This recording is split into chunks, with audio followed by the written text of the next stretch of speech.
Connie uses an integrative model to help clients resolve issues and feelings that get in the way of living meaningful and fulfilling lives. She's been studying mind-body psychology for over 20 years, and she's used this holistic approach to help position herself to look at some deep issues related to her own health and wellness.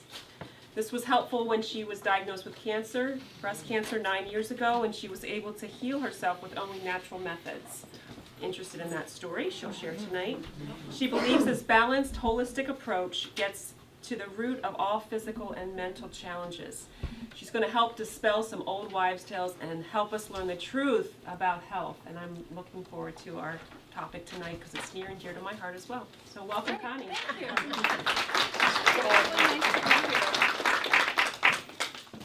Thumbs up for psychology. Our soul. So it was really interesting talking. Was it the sister pole? The beam with the joist? Yes, the joist. Sisters. Yes. So there was this research done where apparently women's stress has doubled over the last 10 years, and it was bad before that, so now it's doubled. And there was this research done where the man and the wife were at their individual jobs during the day, and it was time to go home. So they took their blood and they tested their hormones, like for stress and that kind of thing, how much cortisol they have. And they took their blood at their at their place of work. Then they took it when they were in their individual cars on their way home.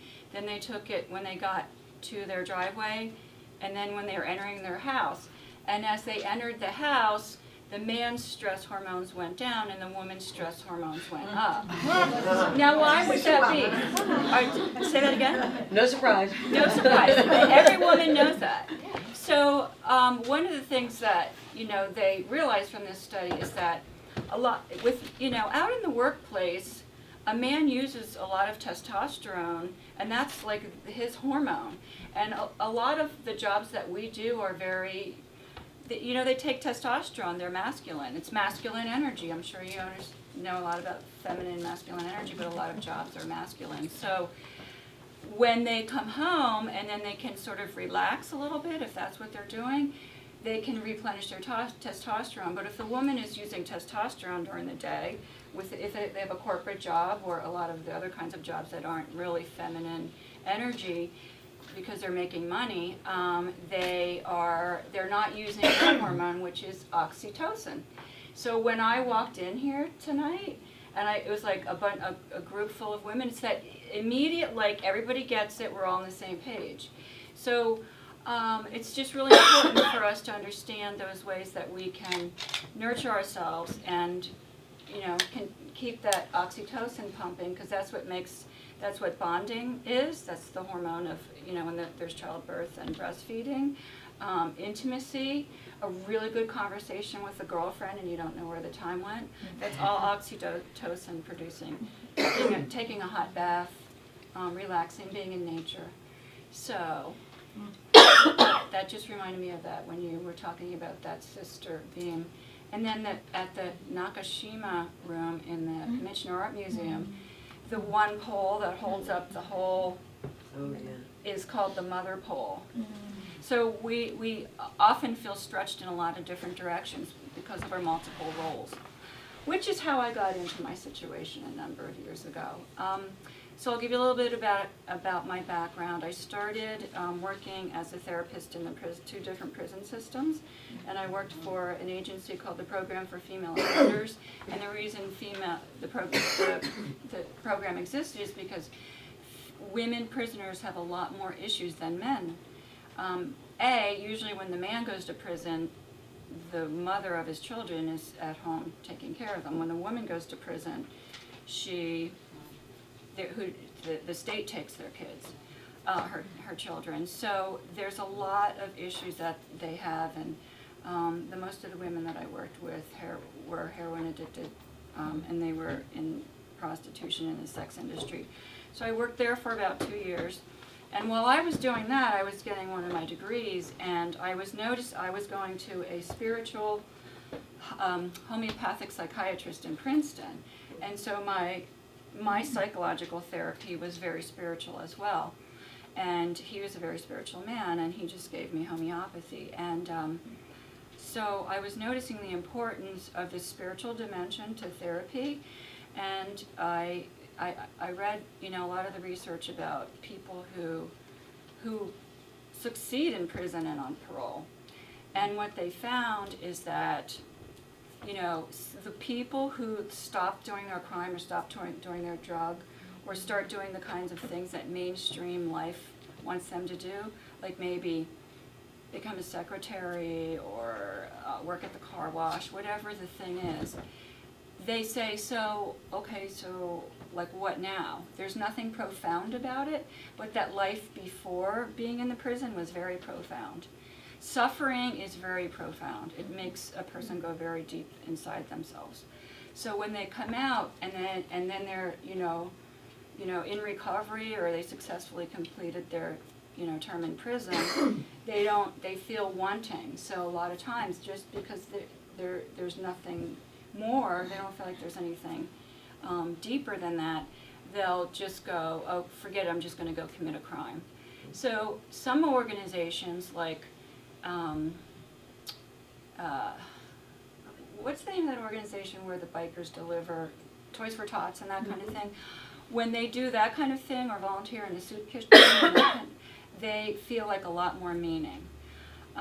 So that got me on the path to get a degree in comparative psychology, where I compared psychological theories from around the world, and I got to do a lot of Eastern psychological understanding, yoga psychology, which is 6,000-year-old psychology. It's just the Bhagavad Gita. So it really is perennial wisdom. I learned that, and then after that I got another degree in clinical and counseling psychology, because I needed to understand it from the mainstream perspective as well, which is really helpful because it helps you to diagnose and work with people and understand mental illnesses. But while I was doing that, I have a son now who's 23 and he's in college. I have one who's adopted from, I see Pearl Buck up there, from the Pearl Buck Center. He was born in Korea and he's 14 now. So when he was 5 and my older son was 14, I had my second thermography that I've ever had, the last one I'll ever have. And I don't get, I'm sorry, mammogram. Yeah, we know what you meant. No more mammogram, right, okay. I didn't need to explain that to you. So, and then it turned out to be cancer, and in the meantime, I've always done like a lot of holistic health and spiritual things. And I knew about, does anybody, Percocet, you know Arnold's Way? Arnold's Way. Yeah. So I went from the doctor who said you need a biopsy to Arnold.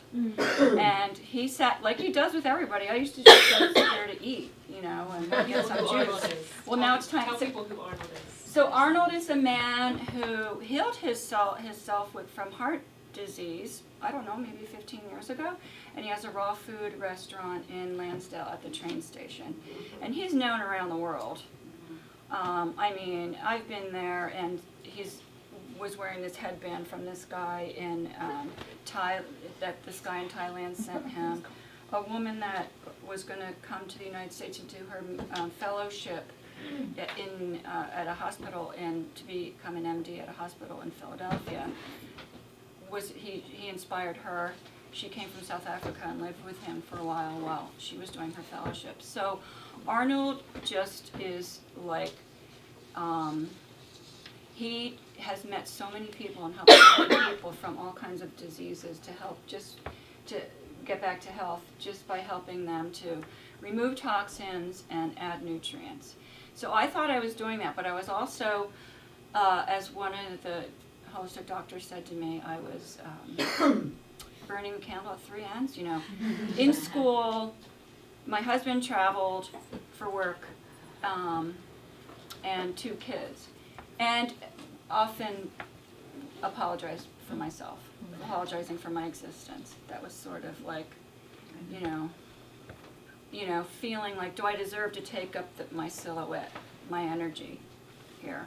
So I went straight to Arnold, and I got every DVD he had, every book, And I holed up in my attic every night for about 2 weeks, and I got very educated on what cancer is, where it comes from. You know, people who have healed around the world from stage 4, they were at death's door, and it really took a lot of the fear away. There's not a mystery about cancer, there's not a war on cancer, the reasons for cancer are known, and that's where the sigh of relief about your health comes, because 90% of them are preventable. Same with heart disease. There's only 98% of heart disease is preventable. So interesting facts, like most of the counties in the United States have taken old age off death certificates because people are dying from degenerative diseases. And like, why is that? So it comes back a lot to the toxins in our environment and stress. One of the people I learned a lot from in those DVDs is somebody by the name of Lorraine Day. Have you heard of her? She ran like a MASH unit in San Francisco in a hospital, and she did a lot of trauma surgeries for people who came in with gunshot wounds, car accidents. She even did like hip replacements and stuff. And she was a very traditional doctor, and one day she found this like little pine nut size tumor on her upper chest. She didn't think it was related to her breast, but it was. And within 3 months, it became a grapefruit. And she just really didn't want to do the traditional kinds of treatments. And so when she started dying, I mean, she just couldn't find out what combination of holistic things to do to actually heal her body. And she was dying on the side of her bed one night, and her husband was praying over. She couldn't even crawl in her bed. And he gave her water rectally, because that's the way they used to give medicine in hospitals. And so it hydrated her and helped her to stay alive through the night. And she just continued to get strength. He was even giving her like some of the green juices through rectally. And so this was like 20 years ago. She's been speaking around the country all this time. Mm-hmm. She's in her 70s now and she looks, if you see her online, she looks 40. She's amazing. Mm-hmm. And she has 2 twin grandchildren. Mm-hmm. So that was a really important DVD series I saw. And then did you hear of, the movie was called Crazy Sexy Cancer? Did you hear that? So it was out right around this time. And Chris Carr was a woman who was a film documentary maker in New York. She was about 30 years old, and she started having some symptoms, and so she thought, okay, well, why don't we do a documentary of me going to the doctor? She finds out she has 24 tumors in her liver and 24 tumors in her lung. And so now her friend, the camera guy, is filming her in the back seat with her dad driving and her mom in the front, going to Sloan Kettering to get her stage 4 diagnosis, and there's nothing we can do about it. And then it shows her trying macrobiotics, traditional Japanese kind of food, and pH Miracle, but what else was there? Another one of the traditional diets. She didn't do paleo, she became vegan. And then you're not sure what's happening to her, and it shows her getting fitted for a wedding dress. And so you're thinking, wow, it looks like it's going to be happy, but you're not sure how it's going to end. So she ends up getting married, and you don't know, is she dying or what? And at one point it showed her, she went to a health institute, and it showed her learning how to do colonics, very lovely. And it turns out she reversed her cancer, and that same place that she was going to go that she went to learn how to heal herself, was right through watching the Lorraine Day videos, was right exactly when I was making the decision to go to this place in Florida called Hippocrates. So Hippocrates, are you familiar with Hippocrates? My cousin was just there. Really? Mm-hmm. They've been there for 60 years. It's in West Palm Beach, Florida. Mm-hmm. They've been helping people heal. I mean, there's a bed in the group room. I mean, no one was in the bed when we were there, but so you live there 21 days, and you basically live on sprouts and greens, and you detox emotionally, because once you stop, you remove all grain and meat and sugar and dairy, everything. You're basically eating some salads and sprouts and wheatgrass, which gets really sickening after a while. They have like a little hut, and you have to go do your own wheatgrass twice a day, 2 ounces, and a wheatgrass enema at night.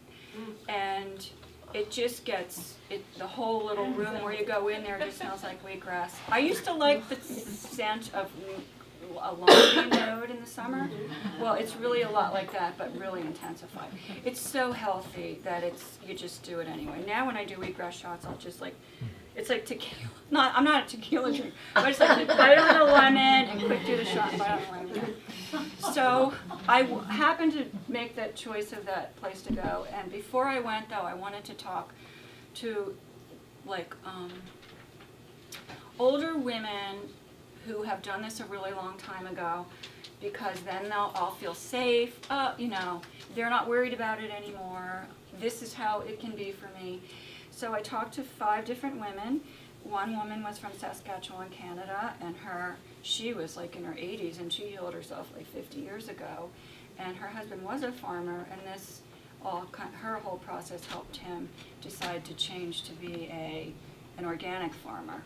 And she just kind of like was very soothing and calm and matter of fact and reassuring.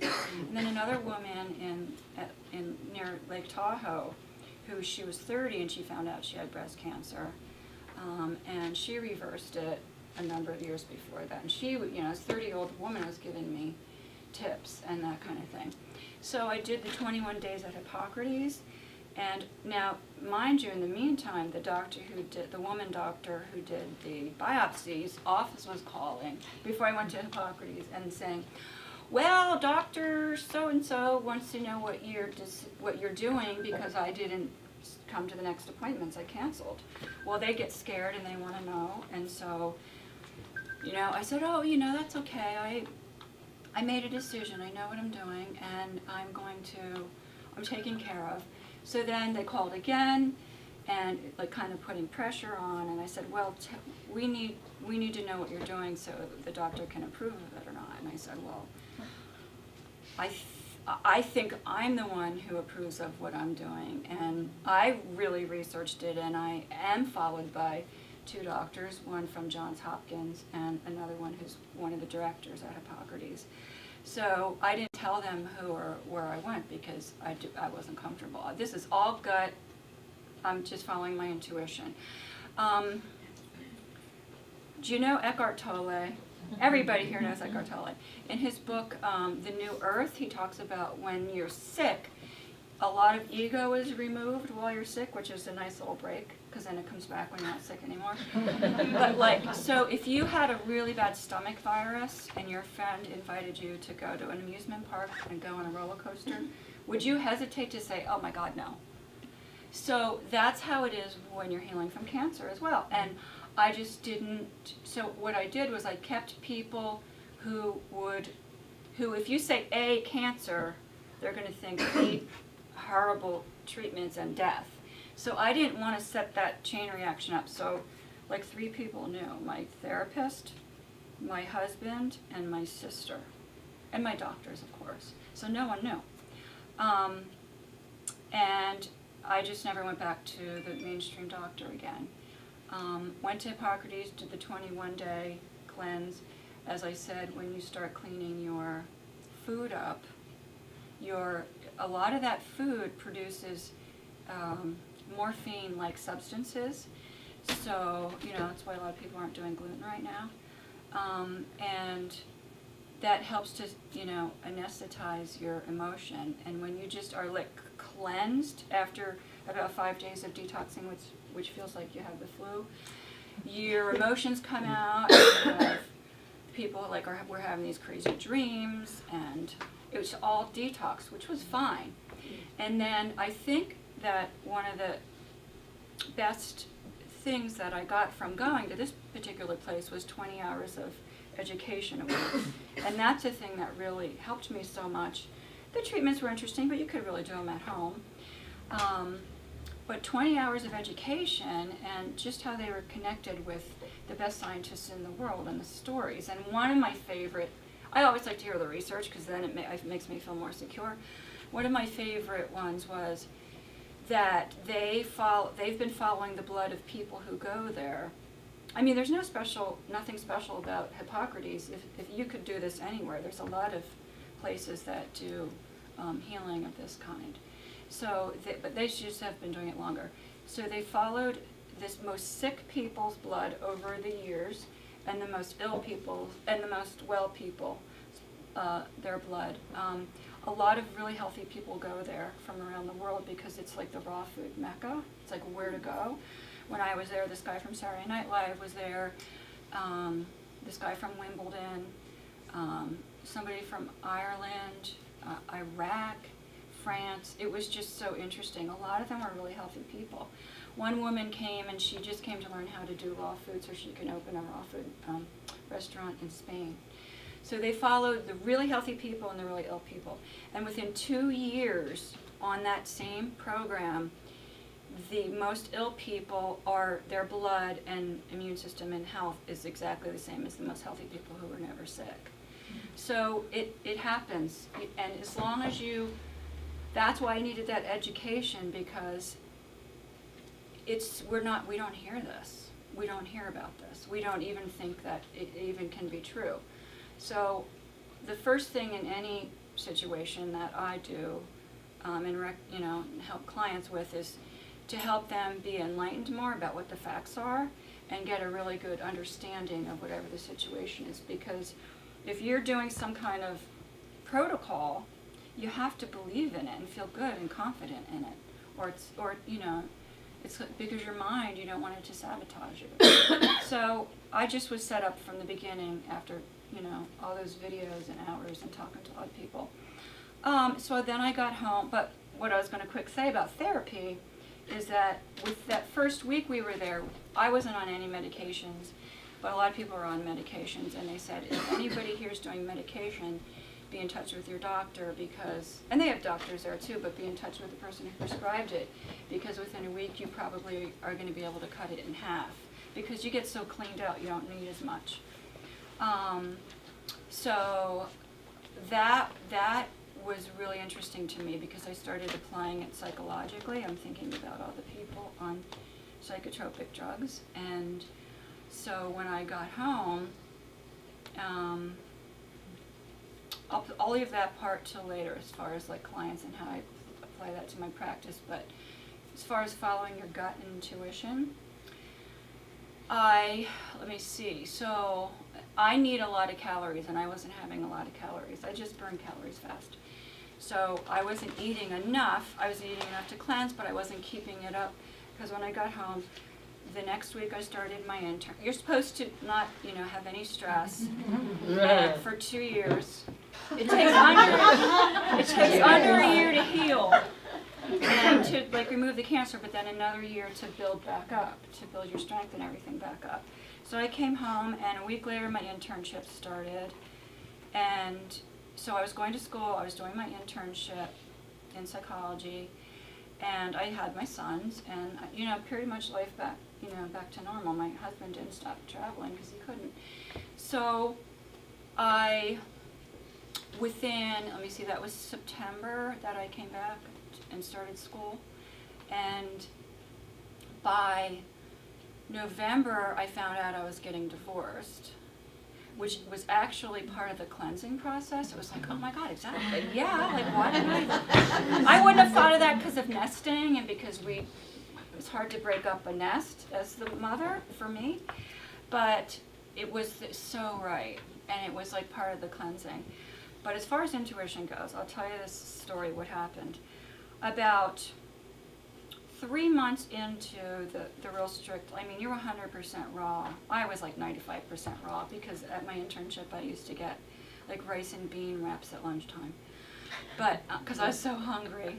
But I got my period, and I got it for a month, and that I never had that experience. I never had one that lasted more than 5 days. So One night it started being where it was like a feeling, I guess the technical word is hemorrhaging. I mean, it was like a lot, and I started to feel really tired, and I was supposed to go on a field trip with my younger son the next morning. And I was literally worrying about falling asleep and losing too much blood in the middle of the night, and at the same time thinking, I can't cancel going to the field trip, it's so meaningful. You know, it's just so hard to put it down. It was so hard for me to not do those things that a good mother does. And then I got my husband to call our homeopathic MD, and he told me what to take, and it slowed down the bleeding. And then he said, you need to go to the ER. And the first thing I thought was, I'm not going to go to the ER because they're going to say, get a D&C, and they're going to give me a blood transfusion and all this other stuff that I don't want because I just cleansed and I'm healing on it. So my intuition was, don't go to the ER, don't go to the ER. And the bleeding stopped enough to go through the night. And 3 days later, it was going to be Halloween. And Halloween in Doylestown, on the street I lived, you're not, if you're home, you cannot not have a party because they are coming to your door. So it's like, what do you do? And it's there, the kids are excited. And I was thinking, how am I going to do this? So what happened was, the next day, 2 days after that bleeding thing happened, I was talking to my therapist on the phone, and I said, he goes, well, I think you should go to the doctor, and because the homeopath told you to. And I said, why? And he goes, so you don't bleed to death. And it was just like, so I have these two people that are supposed to be making me feel secure, scared for me, and telling me to go to the ER. And I just did not feel like it was the right thing to do. So I drove down to Philadelphia to my therapist, and when I walked in, he said, you look like the painting Scream. Because literally from the blood loss, I was driving. I mean, I was functioning and talking. It was almost like I had the flu. It wasn't like passing out or anything like that. But I literally experienced in the car on the way down there, I couldn't listen to music because it takes energy to listen to music. I thought it was, oh, that's this music, and I changed it to classical music. I couldn't tolerate listening to even classical music. So I just remember kind of like being tired driving like this. And he said I look like which was like, I didn't think I looked like that guy. So I went straight from him to Chinatown to my acupuncturist, because I thought, I just want to go to my acupuncturist. And in Chinatown, you can get acupuncture from an MD who you know, this guy, 8th generation from China, and it's $45, and he keeps you there long. So I went in, I told him what was going on, he was not alarmed. He just knew where to do the points, all down my front, all down my back. He told my acupuncturist, while I was getting the treatment, told the pharmacist what was going on in Chinese, and then they had these like 9 pieces of this really nice paper, maybe it was rice paper, and the craziest pile of weird dried, corrugated, white and black striped, round, hard, weird herbs in piles, and then he folded them up like almost artistically like origami, and told me to, you know, boil them and drink them and for 9 days. And by the end of that day, after the acupuncture, I felt stronger, and the bleeding stopped within a couple of days, and I took the herbs, which built my blood up again, and I was fine. I didn't need to go to the other kind of doctor, and I'm not recommending for anybody not to go to their doctor, but just to use your intuition, and that's what helped me to get through that. I never had that problem again. So within, by that May, that was August, I went to Hippocrates. By May, I was all clear, my blood was back and to normal, and the cancer was gone, and now I only get thermography, and I apply what I learned, and I'll end with this part, and applying it to psychology, that when clients come in, I now, when I talk to them, can tell how toxic they are. You know, say somebody's depression on a scale of 1 to 10 is like a 9, and you can, just by tweaking a few things with food and taking, you know, getting enough rest and enough water and adding some nutrients, a lot of times they get their depression down a couple of numbers so that it's a lot more manageable, and if they do need medication, they don't need as much. But a lot of times people aren't as anxious and depressed as they think they are. And I'll end with this little story. A man came in to see me who was 26 years old, very handsome, educated, very talented tattoo artist, and he came from a 48-hour treatment at the inpatient hospital because he wanted to kill himself. And I'm thinking, he has everything to live for, why does he want to kill himself? And he said, if my girlfriend doesn't come back to me, I'm going to kill myself. If my girlfriend doesn't come back, I'm going to kill myself. And I felt like a deer in headlights because I want to control it, but I can't. And so as he was talking, I was noticing how over the top anxious he was. And it was like, yes, that's bad with all the stuff he was dealing with, but there was this over the top feeling that reminds me of when somebody's starving. So I said, all right, I'm just going to ask you, what'd you eat today? And he said, what do you eat? Even before the hospitalization. He said, same thing I have every day, Mountain Dew and corn chips. I said, if I had Mountain Dew and corn chips every day, I wouldn't have been able to make it up the steps to get in here. So I said, you have to listen to me. You have to do what I tell you to do now. This is totally out of the box, according to HIPAA, according to insurance companies. But you have to listen. If you want to feel better and feel some safety, you have to listen to me. You're starving. You are in starvation mode, and it's upsetting that your girlfriend broke up with you, but it might not be as bad as you're experiencing it right now because you just can't calm your body down. I said, I have a friend named Arnold, and he has a restaurant, and he has this great thing called a green force, and he makes the best ones. So can I call him now and tell him, and will you drive there from here? And he said, yeah. So I said, hey, Arnold, I have a friend, wink, wink.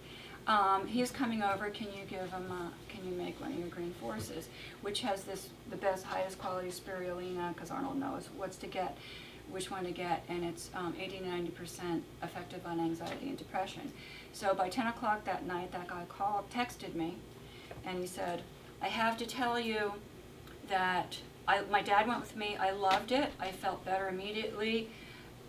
Most of the suicidal thoughts have stopped, and the ones that still pop up are easier to ignore. And then, so it's like, whew, there's one sigh of relief. And then we did some therapy for a while. He needed to be in there longer, but he didn't stay. He had a lot of narcissistic issues, and they don't really stay as much. But I saw his girlfriend, turns out she was in a different state. She had become a juicing person. They bonded on that. He's now taking care of himself so she can come back with him. And I saw them at a festival in Doylestown together a few months later. So, I mean, it's so taking care of our body and following our intuition, and it doesn't just help heal our physical body, it helps heal our emotional body.